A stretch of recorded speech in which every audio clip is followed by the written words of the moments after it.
Hello and welcome back. It's time for us to look at our top story for today on Health Tuesday. Now today we're looking at general oral hygiene with a particular focus on mouth odor, but we hope to look at it in a more holistic view and add, mouth odor with it. Now to speak to us on this, we have a professional, and I'll just quickly introduce our guest to you for this afternoon. She's the principal dentist of SS Dental Clinic Limited, which she established in 2003 after several years' experience in private general dentistry. Though she's a seasoned children's dentist, she provides all forms of dental treatment and has in the last few years added implantology and cosmetic dentistry to her array of treatments. Ladies and gentlemen, please make very welcome our guest, Dr. IYABO Sofoluwe Shadari. Great to meet you. Nice. Thank you for joining us on the show. Thank you. All right. Now, I know that we talk about mouth odor, and that's the first thing that people talk about when it comes to oral health or as a sign of bad hygiene. Yeah. But what are some of the mistakes that people make when it comes to looking after their mouth? Teeth, tongue, all around. Okay, I will start, and I will want us to hold on to three things pertaining to the mouth. We have teeth, we have gums, we have tongue, cheek, and then we eat. But in the mouth, we also have something called a whole array of bacteria. Now, it's the play between your teeth, your tongue, food in the mouth, and the bacteria that causes all kinds of dental disease. So most of the time, when we think about cleaning, we just think, put your brush, do 2 minutes, and I'm good to go. A lot of people also don't remember that they should brush their tongue. A lot of people also don't brush at night. And that is actually the most critical time. Now, I will explain what briefly happens. Anytime food is left in the mouth, the bacteria in your mouth will always eat. I always tell my children they eat the food. And when they eat the food, they can produce either smelly gases like sulfur, and that's towards mouth odor, or more commonly, they produce an acid. And it is that acid that dissolves the tooth that the bacteria now go into the tooth to now create cavities, which we call caries. So those are the things that, in essence, can happen in the mouth. The bacteria at the same time can enter into the gums and cause gum disease. So I will just briefly talk on decay. I will talk on mouth odor. I'll talk on gum disease. All of them also produce mouth odor. Decay, mouth odor, and gum disease. And gum disease. So as I said, with decay, the more you're eating, even things like yam have sugar. Even Coke has more sugar than even pawpaw. And so the more you eat sugary things, the more the bacteria get to work on it, especially if you don't brush your teeth. So 2 minutes in the morning is not it. You need to brush properly. You need to brush at night. So that's the time when there's no saliva flow. And so the bacteria get to work even longer and create decay. And what tends to happen is once the bacteria goes into the tooth, it makes a very tiny hole. But as it progresses and they get more, then it's almost like when you get a pothole and they eat up the tooth under, and eventually the top caves in and you've got this big hole. Now, this can take years. So most of the time, you won't even know you have a hole in your tooth. The only time most people come is, oh, I've got toothache. And by then, it has eaten the whole of the tooth structure.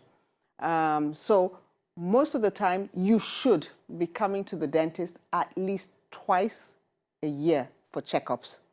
You personally should be cleaning at least twice a year. And when you clean, it's not just put the brush in and take it out. You must clean thoroughly. You must remember the sides of your tooth on the outside, on the inside, and the tops of the teeth, and your tongue. And then you must brush at night. That way, all the food that gets cleared away. Now, when we say come to the dentist for cleaning, there's only a certain area your toothbrush will reach. It'll reach just the surfaces, but you have spaces in between your teeth. You have the gums. And that is what the dentist and the professional will actually really clean and take out the food. Now, is that by the process called scaling and polishing? That's called scale and polish. Okay. Have I helped a little? Yes, Very you have much. a Very lot much. actually. So you've talked about you've emphasized the need for us to brush our teeth, often more importantly at night. Yes. We're going to talk about mouth odor. You know, you said we were going to talk about 3 things, the Yes. gum as well. Yes. So maybe we should talk about the gum before I go to mouth odor. Yeah, decay and gum disease. So with gum disease, what tends to happen is you now have an infection where the bacteria gets into the gums. It has stages. Initially, you'll find that you're just brushing and a little bleeding, and then it stops.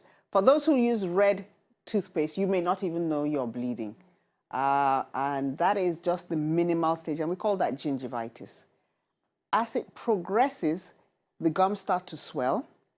As it progresses, it then eats up all the root support because the roots have like fibers, and those anchor them into the bone. So the bacteria continue to colonize and destroy the fibers. I'm putting this as simple as possible. And destroy the fibers. And then all of a sudden you will say, oh, but my tooth is shaking. What has happened? The support for the tooth has gone. And by that stage, your teeth are mobile, they're moving all over the place. And again, what can help in that is the same thing we've said, good personal oral hygiene, seeing your dentist all the time. There are some diseases that predispose you to gum disease. Diabetes is one of the commonest. Some are hereditary, some are for children, but all of these things you pick up as you're going and you go to your dentist. So the one thing you should be looking out for, once I'm bleeding, why am I bleeding? And it could be also, there's something else that happens when the bacteria feed on some of these things. Sometimes the food that stays behind, your saliva, has calcium in it. And the saliva, the calcium then takes the food and now makes a brick wall around the teeth. We call that plaque when it's very thin and you feel it on your teeth. When it gets more and more calcified, it now is like a wall, and that's called calculus. Wow. And can that also be removed via scaling and polishing? Yes. Okay, now let's talk about mouth odor. Some people, there's been some rumor, I would say, or myth. People say, oh, this person has tried everything, but he was just born naturally with mouth odor. You've talked about some of the factors that can predispose one to mouth odor. But is it possible that there are people who are just born with a smelly mouth? I personally don't think so. There are different things that can cause mouth odor, but the basis is food is left, one of them is food being left in between your teeth.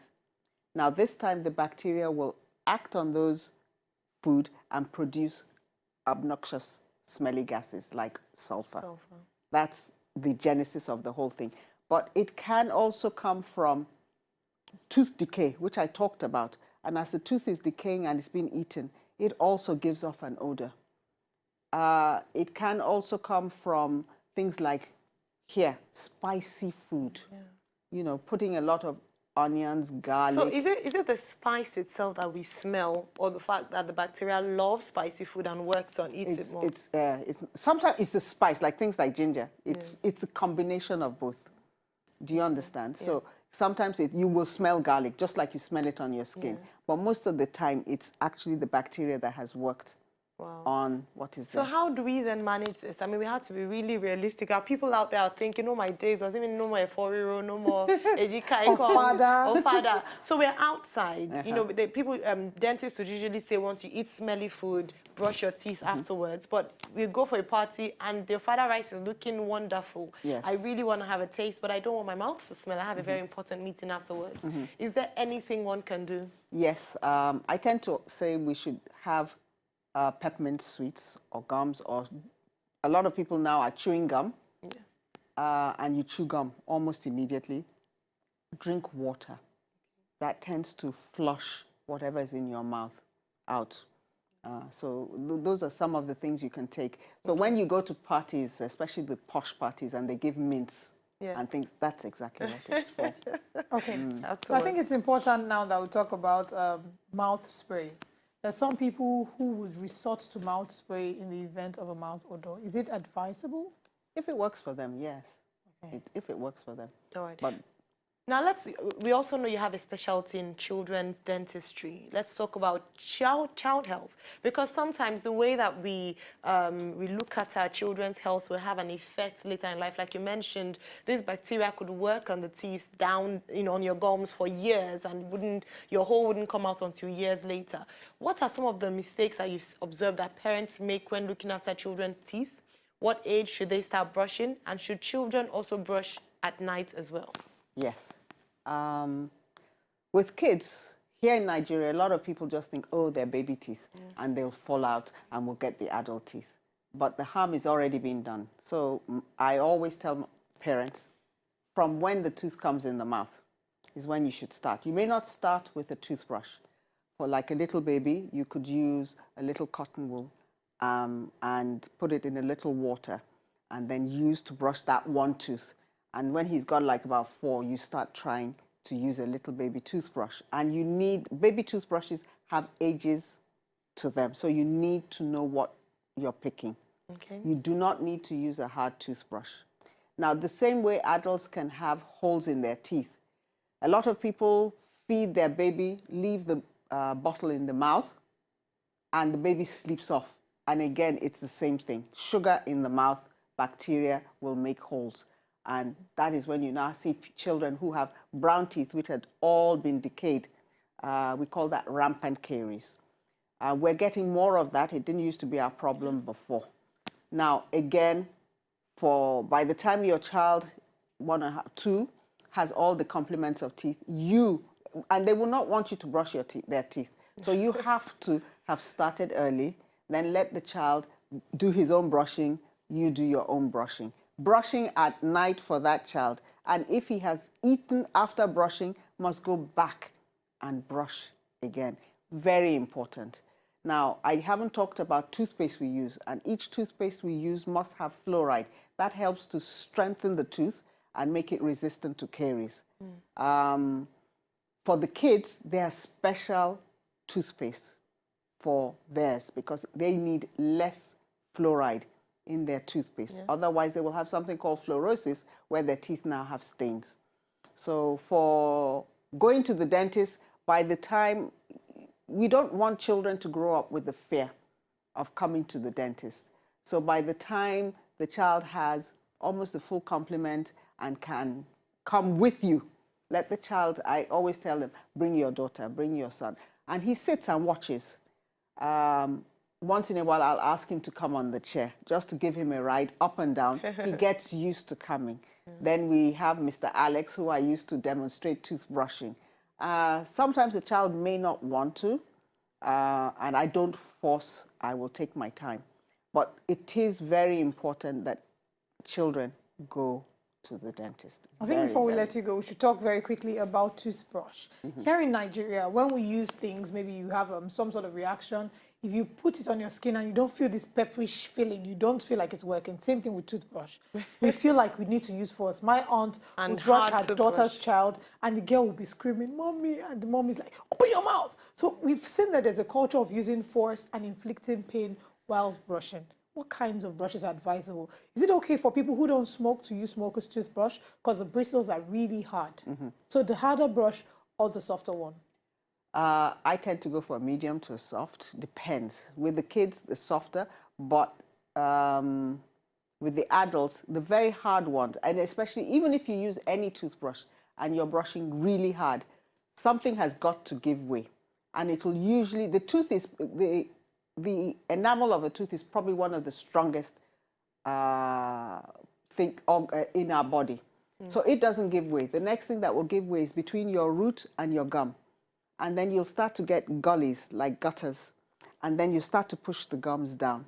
So the hard toothbrush is very damaging. The way you actually brush, because a dentist will actually tell you the way you're supposed to brush, it's almost from the gums onto the tooth, rather than just straight. This way, yeah.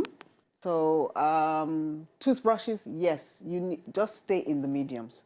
Now, a good way that I teach my patients about knowing whether your teeth are clean, after you finish brushing your teeth, or we've done a scale and polish for you, I will tell you, run your tongue around your teeth.